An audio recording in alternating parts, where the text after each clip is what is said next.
कहानी का शीर्षक है बहू मैं इस घर का चौकीदार नहीं हूँ। पापा बस हम लोग निकल रहे हैं, शाम तक लौट आएंगे। आप प्लीज़ घर का ख्याल रखना। हाँ, आपका खाना टेबल पर रख दिया है, जब भी भूख लगे लेकर खा लेना। रात तक का ही खाना बना दिया है।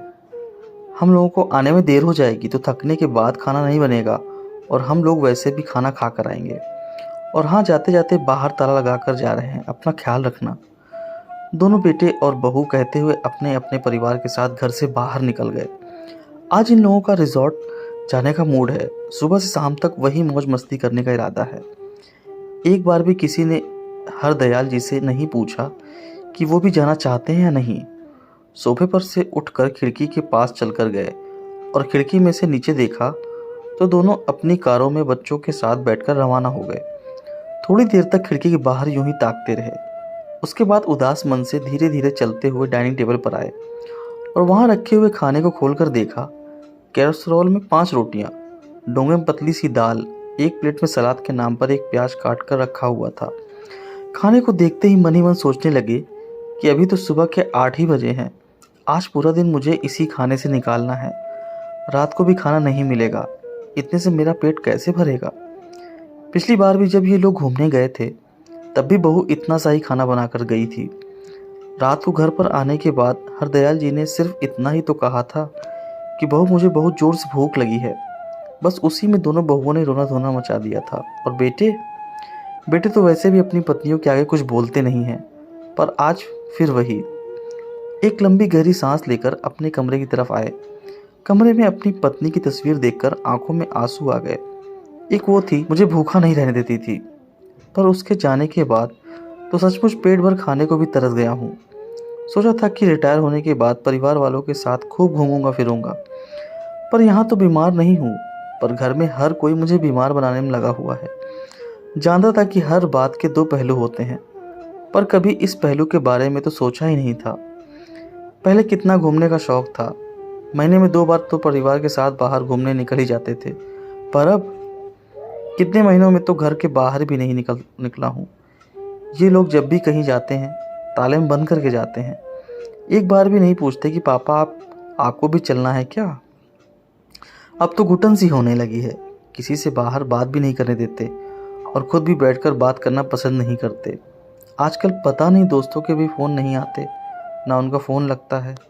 मेरे ही बेटों ने अपने घर का चौकीदार बनाकर रख दिया है मुझे। जब हाथ पैर चल रहे हैं तब मेरी कदर नहीं है, तो जिस दिन बिस्तर पकड़ लूँगा तो मुझे तो पूछेंगे भी नहीं। किसी न किसी निर्णय पर पहुंचना बहुत ज़रूरी हो चुका है। अभी हरदयाल जी मन ही मन सोच रहे थे कि उनके फ़ोन पर एक अननोन नंबर से फ़ोन आया। जब मोबाइल उठाया तो दूसरी तरफ उनके दोस्त कैलाश जी बोल रहे थे। और हरदयाल, कैसा है, कितने दिनों बाद याद तेरा फ़ोन लगा है। अरे कैलाश, आज इतने दिनों बाद तुझे मेरी याद कैसे आई। भाई यह पूछने के लिए कि कब तक भाभी के जाने का गम मनाएगा।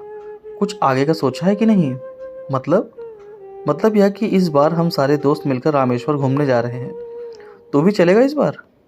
पिछली 2 बार भी तुम मना कर चुके हो। मैंने मना किया, कब।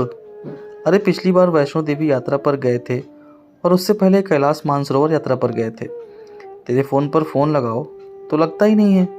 आखिर तेरे बेटों को फ़ोन लगाया था, तब तेरे बेटों ने ही कहा कि पापा मना कर रहे हैं। अब मम्मी के बगैर उनका कहीं मन नहीं लगता। इस बार मैंने किसी और नंबर से फ़ोन लगाया तुझे। कमाल है, ये नंबर तो लग गया। सुनकर हरदयाल जी हैरान रह गए। उन्हें तो बिल्कुल पता नहीं था कि पहले भी 2 यात्रा जा चुकी है। मतलब बेटों ने उन तक बात पहुंचाई ही नहीं, और फिर उनका मोबाइल।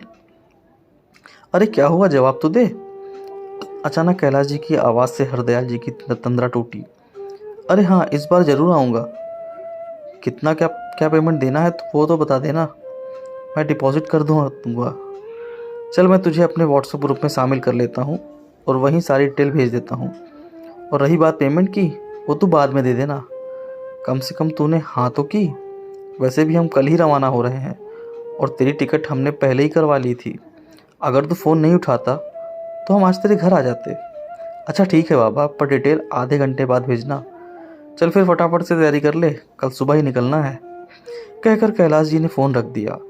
कैलाश जी के फ़ोन रखते ही हरदयाल जी ने अपना फ़ोन चेक किया। हरदयाल जी के अधिकतर सभी दोस्तों उसमें ब्लॉक हो रखे थे। उन्हें याद आया कि पिछली बार बच्चों को मेरे भरोसे छोड़कर चारों ऊटी घूमने गए थे। देखकर हरदयाल जी का दिमाग चकरा गया। इतना बड़ा धोखा। कुछ देर तक आंखों में आंसू लिए अपनी पत्नी की तस्वीर की तरफ देखते रहे। फिर आंसू पोंछकर सबसे पहले हरदयाल जी ने अपने सारे दोस्तों को अनब्लॉक किया। उसके बाद उठकर अपने कमरे में गए और अपनी अलमारी में से अपने टूर पर पहनने वाले कपड़े निकालकर पैक किए। अपने स्पोर्ट्स शूज़ निकाले और उनकी धूल साफ की। कुछ कैश और आईडी अपने पास रखे। मोबाइल पर अपने अकाउंट चेक किए। अपनी दवाइयों का बॉक्स रखा।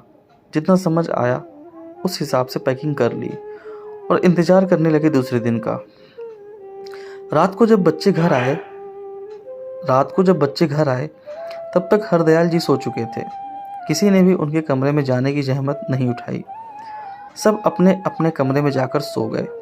दूसरे दिन जब बेटे और बहुएं चाय पी रहे थे तो हरदयाल जी तैयार होकर अपना बैग लेकर बाहर आए। उन्हें देखते ही बड़ा बेटा बोला, अरे पापा, आप कहाँ चल दिए? मैं अपने दोस्तों के साथ रामेश्वर टूर पर जा रहा हूँ, मेरा भी टिकट है। हरदयाल जी की बात सुनकर चारों बेटे बहू एक दूसरे की शक्ल देखने लगे। बड़ी बहू बोली, पर पापा जी, आप ऐसे कैसे जा सकते हैं?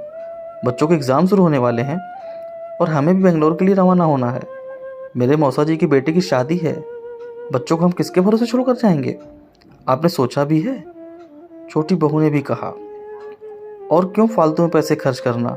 आपके पास इतना ही पैसा है तो थोड़ा बहुत हमें दे दीजिए। बेटे ने भी कहा, और वैसे भी इस उम्र में कहाँ घूमने की लग रही है आपको? कल को गिर पड़ गए तो सेवा कौन करेगा? इसलिए चुपचाप अपना सामान वापस कमरे में रख दीजिए। बड़ी बहू बोली, मुझे ऑर्डर देने वाली तुम कौन होती हो बहू? तुम लोगों ने मुझे अपने घर का चौकीदार समझ रखा है, जो अपने बच्चों को मेरे भरोसे छोड़कर चले जाते हो। तुम लोगों की हिम्मत कैसे हो गई मेरे मोबाइल से मेरे दोस्तों को ब्लॉक करने की? पापा, आप गलत समझ रहे हो। वो आपको कोई डिस्टर्ब ना करे इसलिए ब्लॉक किया था। अच्छा, मेरे आराम का इतना ही ख्याल है तो अपने बच्चे खुद संभालो।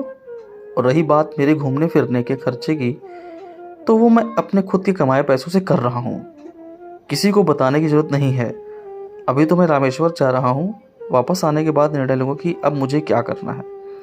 बहुत हो गई तुम लोगों की मनमानी, कहकर हरदयाल जी वहाँ से रवाना हो गए। बेटे और बहू से कुछ बोलते ना बना। आखिर सब यही सोचते थे कि पापा आखिर क्या निर्णय लेंगे।